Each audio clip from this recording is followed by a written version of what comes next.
qu'on soit discriminé par rapport à notre couleur de peau, par rapport à notre orientation sexuelle. Aujourd'hui, on parle de choses qui sont inacceptables dans le paysage de la République.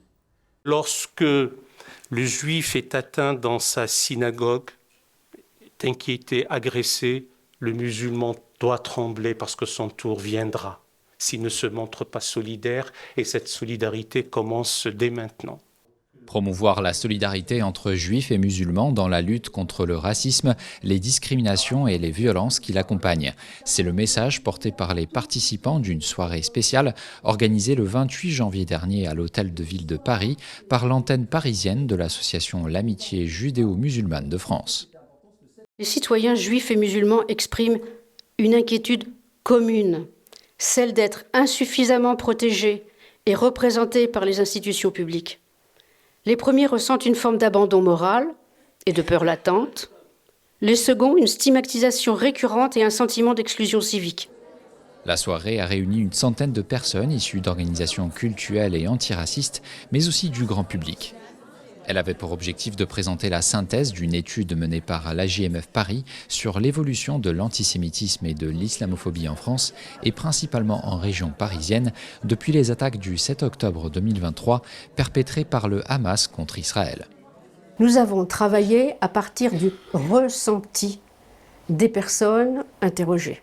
Et pour avoir conduit l'ensemble des interviews auprès des grands responsables d'organisation, j'ai été très étonnée et extrêmement enrichie de la parole ouverte de ce que ces 10 responsables m'ont raconté de leur vécu. Alors, leur vécu personnel, leur vécu dans leur environnement personnel ou familial, ou de ce qu'ils reçoivent au titre des organisations qu'ils représentent. Notre rapport finalement met en lumière ce que les communautés juives et musulmanes vivent au quotidien dans Paris, que ce soit des violences verbales ou physiques. Le racisme, il est à l'embauche, il est à la recherche au logement, il est au quotidien, il est le délit de faciès. Et ça, nous nous opposons déjà à une victimisation des douleurs des uns et des autres.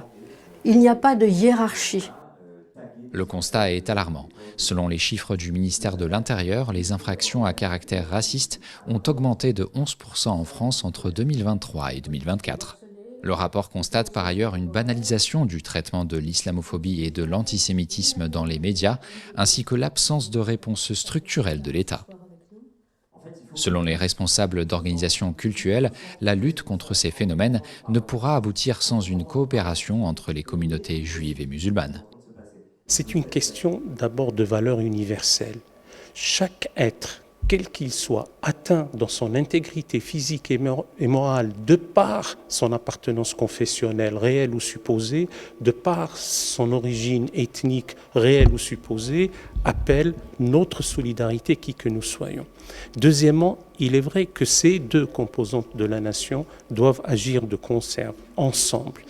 D'abord parce qu'à travers l'histoire, le fameux trait d'union entre judéo-islamique est beaucoup plus prégnant dans l'histoire que le trait d'union entre judéo et chrétien, parce qu'on nous brandit toujours qu'il y aurait une civilisation judéo-chrétienne et des valeurs judéo-chrétiennes contre lesquelles l'islam serait à la fois étranger et même menaçant. Et troisième point, il y a un énorme travail titanesque d'éducation.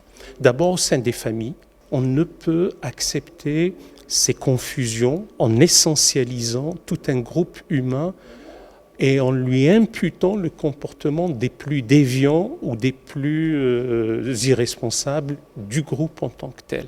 Il faut avoir à la fois l'intelligence du cœur, puis celle de l'esprit, de séparer les paramètres, distinguer les variables, discerner les registres quand on prend des positions, guidés uniquement par le respect absolu et scrupuleux de la dignité de l'être humain et de la justice. On doit se servir de tout ça pour faire évoluer la lutte contre le racisme et l'antisémitisme. Il y a des points communs et des points de divergence. Quand on est une victime d'antisémitisme, quand on est victime d'un racisme anti-musulman, parfois les choses sont les mêmes, parfois les choses sont différentes. Et donc on peut puiser dans ces dynamiques qui parfois se ressemblent, la dynamique de la haine, la dynamique de la discrimination, la dynamique aussi du préjugé, qu'on s'adresse au racisme anti-musulman ou à l'antisémitisme, c'est le même. Et donc il faut aller chercher là-bas là pour trouver des points communs dans la lutte. Et ça, c'est important. Vous savez, on dit souvent le racisme et l'antisémitisme, quelle différence? Le racisme, c'est la haine de celui qui ne nous ressemble pas. L'antisémitisme, c'est la haine de celui qui nous ressemble. Tout simplement. Ça peut être une idée, ça peut être une piste d'idée. Alors la haine, elle n'est pas pareille à son origine, mais dans le concret, qu'est-ce qui se passe? Dans le concret, on a des victimes qui sont musulmanes, on a des victimes qui sont juives. Elles s'en fichent si elles ont subi du racisme ou de l'antisémitisme ou de l'islamophobie. En fait, ce qu'elles veulent dire, ce qu'elles veulent témoigner, c'est dire moi j'ai été victime de quelque chose et je veux que la société française dans sa totalité se lève contre ce que j'ai vécu. Et c'est ça que nous, on promeut à l'UEJF et on va continuer à le promouvoir. Partenaire de la démarche, la ville de Paris, très engagée dans la lutte contre les discriminations, a tenu à saluer l'initiative de l'AJMF Paris.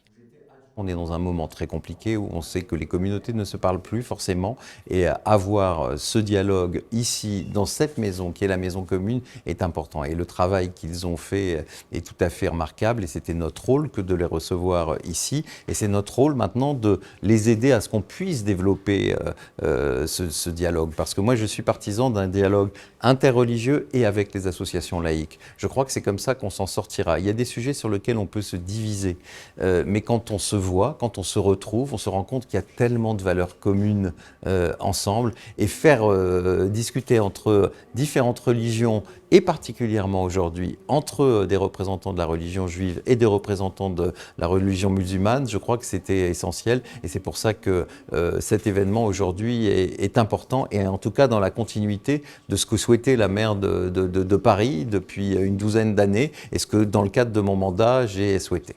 Se pose désormais la question des suites que les organisateurs voudront donner aux conclusions de l'étude.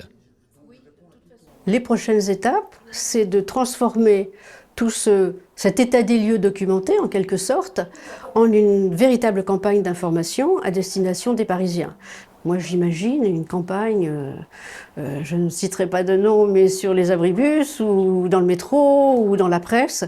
Le format n'est pas déterminé, il dépendra des moyens dont nous disposerons, mais bien évidemment, il faudra qu'il y ait une diffusion médiatique la plus large possible, c'est ce que nous ambitionnons, pour être efficace dans le cadre de la lutte contre les préjugés et les discriminations à Paris. Pour l'AJMF Paris, la lutte commune contre l'antisémitisme et l'islamophobie ne fait que commencer.